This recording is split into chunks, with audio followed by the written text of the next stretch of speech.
இயேசு கிறிஸ்துவின் இனிய நாமத்தில் வாழ்த்துக்கள். இந்த நாளிலும் லேவியராகமம் 2வது அதிகாரத்தை நாம் கற்றுக்கொள்ளப் போகிறோம்.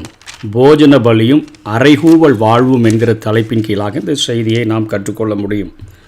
ஒருவன் போஜன பலியாகிய காணிக்கையை கர்த்தருக்கு செலுத்த வேண்டுமானால் அவன் காணிக்கை மெல்லிய மாவாய் இருப்பதாக அவன் அதன் மேல் எண்ணெய் வார்த்து அதன் மேல் தூபவர்க்கம் போட்டு அதை ஆரோனின் குமாரராகிய ஆசாரியர்களிடத்தில் கொண்டு வருவானாக. அப்பொழுது ஆசாரியன் அந்த மாவிலும் எண்ணெயிலும் ஒரு கைப்பிடி நிறைய தூபவர்க்கம் எல்லாவற்றோடும் எடுத்து அதை பலிபீடத்தின் மேல் ஞாபகக்குறியாக தகனிக்க கடவன். அது கர்த்தருக்கு சுகந்த வாசனையான பலி என்று சொல்லி இங்கே 2வது பலியை குறித்து லேவியராகமத்தில் நாம் கற்றுக்கொள்ளுகிறோம். இதனுடைய எபிரேய சொல், அதாவது போஜன பலியினுடைய எபிரேய சொல் மின்ஹாக் என்று அழைக்கப்படுகிறது. மின்ஹாக் என்று சொன்னால் இரத்தமில்லாத இந்த பலி இரத்த பலியான தகன பலியுடன் சேர்த்து படைக்கப்படும் என்கிறதை நாம் பார்க்க முடியும். என்னாகமம் 28வது அதிகாரம் 11வது வசனம் 12வது வசனத்தில் நாம் பார்க்கும் பொழுது இரத்த பலியான சர்வாங்க தகன பலியோடு கூட இந்த பலி சேர்த்து படைக்கப்படக்கூடிய பலியாக இருக்கிறது. நசரேய விரத இறுதியிலேயும் செலுத்தும் பலிகளில் இந்த பலி காணப்படுகிறது. என்னாகமம் 6வது அதிகாரம் 15வது வசனத்தில் நாம் இதை பார்க்க முடியும். படைக்கப்படும் பொருள்கள் எவைகள் என்று சொன்னால் மெல்லிய மாவு 1ஆம் வசனத்தில் பார்க்கிறோம். எண்ணெய் 1ஆம் வசனத்திலிருந்து 6ஆம் வசனம் வரையிலும் சொல்லப்பட்டிருக்கிறது. எண்ணெயில் பிசைந்த புளிப்பில்லாத அதிரசங்கள் இது 4வது வசனத்தில் சொல்லப்பட்டிருக்கிறது. எண்ணெய் பூசப்பட்ட புளிப்பில்லாத அடைகள் இதுவும் 4ஆம் வசனத்தில் இருக்குது. அதே போல் தூபவர்க்கம், அதே போல் உப்பு 13ஆம் வசனத்தில், அதே போல் உதிர்ந்த தானியம் 16வது வசனத்தில், அதே போல் முதற்கனிகள் 12வது வசனத்தில் சொல்லப்பட்டிருக்கிறது. புளிப்புடையதும் தேனுடையதும் அங்கே செலுத்தப்படக்கூடாது என்கிற கட்டளை கொடுக்கப்பட்டிருக்கிறது. இந்த பலி ஜீவனுள்ள அப்பமான பாவமற்ற கிறிஸ்துவினுடைய பலியாகுதலுக்கு ஒரு நிழல் உருவமாக நமக்கு காட்டப்படுகிறது.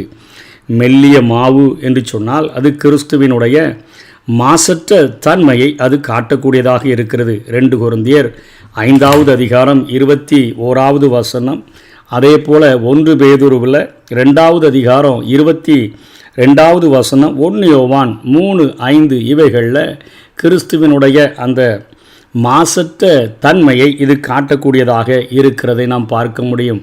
1 யோவான் 3:5 நம்ம பார்க்கும்பொழுது அவர் நம்முடைய பாவங்களை சுமந்து தீர்க்க வெளிப்பட்டார் என்று அறிவீர்கள், அவரிடத்தில் பாவம் இல்லை என்று சொல்லி நாம் யோவான் சொல்லுகிறதை பார்க்கிறோம். அவரோடு கூட 60 ஆண்டு காலங்கள் அந்த அவருடைய பணியை செய்த அந்த யோவான் அவன் சொல்லுகிறான், அவருடைய கற்பனைகள் பாரமானவைகளும் அல்ல என்று சொல்லி அவர் ஆண்டவரோடு கூட அத்தனை நேசத்தோடு கூட இருந்த அவர் சொல்லுகிற காரியம்தான் இங்கே அவரிடத்தில் பாவமில்லை என்று சொல்லுகிறதை பார்க்கிறோம். அதே போல் இது மகா பரிசுத்தமான பலி, அதாவது கிறிஸ்து பரிசுத்தம் என்பதனுடைய மனு உரு வடிவமாக அவர் இந்த பூமியிலே தோன்றினார்.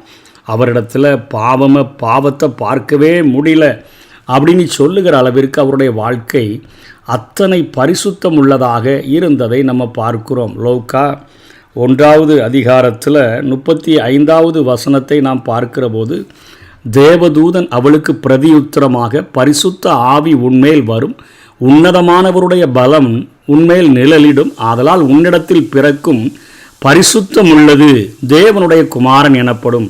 உன்னிடத்தில் பிறக்கக்கூடிய அந்த பரிசுத்தம் உள்ளது அது தேவனுடைய குமாரன் எனப்படும் என்று சொல்லித்தான் நாம் வேதத்திலே பார்க்கிறோம்.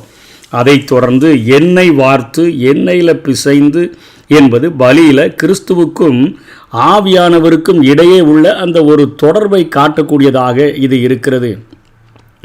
எபிரேய ஆக்கியோன் எழுதும் பொழுது தன்னுடைய 9வது அத்தியாயத்தில் 14வது வசனத்தில் அவர் சொல்லுகிற காரியம் என்ன, நித்திய ஆவியினாலே தம்மைத்தாமே பழுதற்ற பலியாக தேவனுக்கு ஒப்பு கொடுத்த கிறிஸ்துவினுடைய இரத்தம் ஜீவனுள்ள தேவனுக்கு ஊழியம் செய்வதற்கு உங்கள் மனசாட்சியை செத்த கிரியைகளற சுத்திகரிப்பது எவ்வளவு நிச்சயம். நித்திய ஆவியினாலே எண்ணெய் வார்த்து எண்ணெயில் பிசைந்து என்பது பலியில் கிறிஸ்துவுக்கும் ஆவியானவருக்கும் இடையே உள்ள அந்த தொடர்பை விளக்கக்கூடியதாக இருக்கிறது. தூப வர்க்கம் போடுதல் 2ஆம் வசனத்தில், அந்த 2வது அதிகாரத்தில் வசனத்தில் பார்க்கும் பொழுது கிறிஸ்து தேவனுக்கு முன் சுகந்த வாசனையானதை இது காட்டுகிறது. அதுபோல் அடுப்பில் பாகம் பண்ணப்பட்டது என்று சொல்லி பார்க்கிறோம். 4ஆம் வசனம் மற்றும் 7ஆம் வசனத்தில் பார்க்கும் பொழுது அடுப்பில் பாகம் பண்ணப்பட்டதுன்னா கிறிஸ்துவனுடைய பாடுகளை இது சுற்றி காட்டக்கூடியதாக இருக்கிறது. கிறிஸ்துவனுடைய அவர் அந்த மரணத்திற்கு முன்பாக பட்ட பாடுகளை அவைகள் சுற்றி காட்டக்கூடியதாக இருக்கின்றன. மத்தேயு 26வது அதிகாரம் 37, 38 நம்ம பார்க்கிற பொழுது பேதுருவையும் செபதேயுவின் குமாரர் இருவரையும் கூட்டிக் கொண்டு போய் துக்கமடையும் வியாகுலப்படவும் தொடங்கினார். அப்பொழுது அவர், என் ஆத்துமா மரணத்துக்கு ஏதுவான துக்கம் கொண்டிருக்கிறது, நீங்கள் எங்கே தங்கி என்னோட கூட விழித்திருங்கள் என்று சொல்லி, என்று அவருடைய பாடுகள், மரணத்துக்கு ஏதுவான என்னுடைய துக்கம் இருக்கிறது, என் ஆத்துமாவில் அவ்வளோ துக்கம் காணப்படுகிறது என்று சொல்லுகிறதை பார்க்கிறோம். துக்கப்படவும் துக்கமடையவும் வியாகுலப்படவும் தொடங்கினார் என்று பார்க்கிறோம். அதனை போல தகனிக்கப்படுதல் 9ஆம் வசனத்தில் நம்ம பார்க்கிறோமே. இந்த தகனிக்கப்படுதல் என்பது கிறிஸ்துவனுடைய பலி மரணத்தை நமக்கு காட்டக்கூடியதாக இருக்கிறது. அதே போல ஆசாரியன் புசிக்க வேண்டும் என்பது கிறிஸ்துவை விசுவாசிக்கிறவர்கள் அவரிடம் பங்குள்ளவர்களாக மாறுகிறதை இது காட்டக்கூடியதாக இருக்கிறது. ஆகவே ஆண்டவருக்கு ஆசாரியர்களாக இருக்கிறவர்கள் அந்த காரியத்தை புசிக்க வேண்டும் என்கிற அந்த காரியமானது விசுவாசிகள் அவர்களிடத்தில் பங்குள்ளவர்களாய் மாறுகிறதை குறிக்கிறது. யோவான் 6வது அதிகாரம் 51ஆம் வசனத்தில், நானே வானத்திலிருந்து இறங்கின ஜீவ அப்பம், இந்த அப்பத்தை புசிக்கிறவன் என்றென்றைக்கும் பிழைப்பான், நான் கொடுக்கும் அப்பம் உலகத்தின் ஜீவனுக்காக நான் கொடுக்கும் என் மாம்சமே என்றார் என்று பார்க்கிறோம். அவரில் பங்குள்ளவர்களாக மாறுகிற ஒரு காரியத்தை குறிக்கிறது. பலியில் உப்பு சேர்க்கப்படுவது போல கிறிஸ்துவினுடைய வார்த்தைகள் உப்பால் சாரமேறினதாகவும் அவரது வாழ்வு பிறருடைய வாழ்வுக்காக அது இருந்ததையும் நம்ம பார்க்கிறோம். அதையும் கூட கொலோசியருக்கு பவுல் எழுதும்பொழுது 4வது அதிகாரம் 6ஆம் வசனத்தில், அவனவனுக்கு இன்னின்னபடி உத்தரவு சொல்ல வேண்டும் என்று நீங்கள் அறியும்படிக்கு உங்கள் வசனம் எப்பொழுதும் கிருபை பொருந்தினதாயும் உப்பால் சாரமேறினதாயும் இருப்பதாக என்று எழுதுகிறார். கிறிஸ்துவின் வார்த்தைகள் உப்பால் சாரமேறினதாக, அது அவர் அநேகரது வாழ்வு பிறருக்காக நம்முடைய வாழ்க்கையானது பிரயோஜனம் உள்ளதாக இருக்க வேண்டும் என்று சொல்லப்படுகிறது. அதே போல முதற்பலன் தகனம் என்று சொல்லுகிறது கிறிஸ்துவனுடைய பலியாகுதலை காட்டுகிறது. புளிப்பும் தேனுமற்ற பலி என்பது கிறிஸ்துவினுடைய மாசற்ற சுய விருப்ப பெருமையற்ற அந்த பலியை காட்டக்கூடியதாக அது காணப்படுகிறது. அதே போல இன்றைக்கி நம்முடைய கடமை என்ன அப்படின்னு சொல்லி பார்க்கிற போது, ஆண்டவர் மாறாத உடன்படிக்கையின்படியே கிறிஸ்து பலியாகி புதிய மாறாத உடன்படிக்கையை அவர் நமக்காக ஏற்படுத்தின காரியத்தை இது காட்டக்கூடியதாக இருக்கிறது. இதை பரித்துமலா என்று சொல்லியும் அழைக்கிறார்கள். நம்ம கடமை என்ன அப்படின்னு பார்த்தோன்னா, மாசற்ற பலியான கிறிஸ்துவை போல மாசற்ற வாழ்வுக்கு நம்ம அழைக்கப்பட்டிருக்கிறோம். நான் பரிசுத்தராய் இருக்கிறது போல நீங்களும் பரிசுத்தராய் இருங்கள் என்பதுதான் நமக்கு கொடுக்கப்பட்ட அழைப்பு. புளிப்புகள் களையப்பட்டு துப்புரவானவர்களாக, துப்புரவு உண்மை உள்ளவர்களாக வாழ வேண்டும் என்று சொல்லப்பட்டிருக்கிறது. தேன் போன்ற அலட்டல்கள் வேண்டாம், மனப்பூர்வமான அர்ப்பணமே நமக்கு முக்கியம் என்று இந்த பலி நமக்கு உணர்த்துகிறது. முதற்கனிகளைப் போல தேவ சந்நிதியில் நம்மை படைத்தவர்களாக வாழ வேண்டும். உப்பினுள்ள அந்த பண்புள்ள வாழ்வும் தேவனோடு செய்த உடன்படிக்கைக்கு பிழை நேராத ஒரு வாழ்க்கையும் நாம் வாழ்கிறவர்களாக இருக்க வேண்டும். சுகந்த வாசனையாக தேவனுக்கு முன்பாக வாழ வேண்டும். ஆவியானவரால் நிறைந்து வாழும் அந்த பலிகளாக நாம் விளங்க வேண்டும் என்று ரோமர் 12:12 நம்ம பார்க்கிறோம். நமது ஞாபகங்களில் அவருடைய நினைவுகள், அதாவது கிறிஸ்து இயேசுவிலிருந்த சிந்தையே உங்களிலும் நிலைத்திருக்க கடவுதென்று சொன்னபடி கிறிஸ்துவின் சிந்தை நிறைந்தவர்களாக நாம் வாழ வேண்டும்.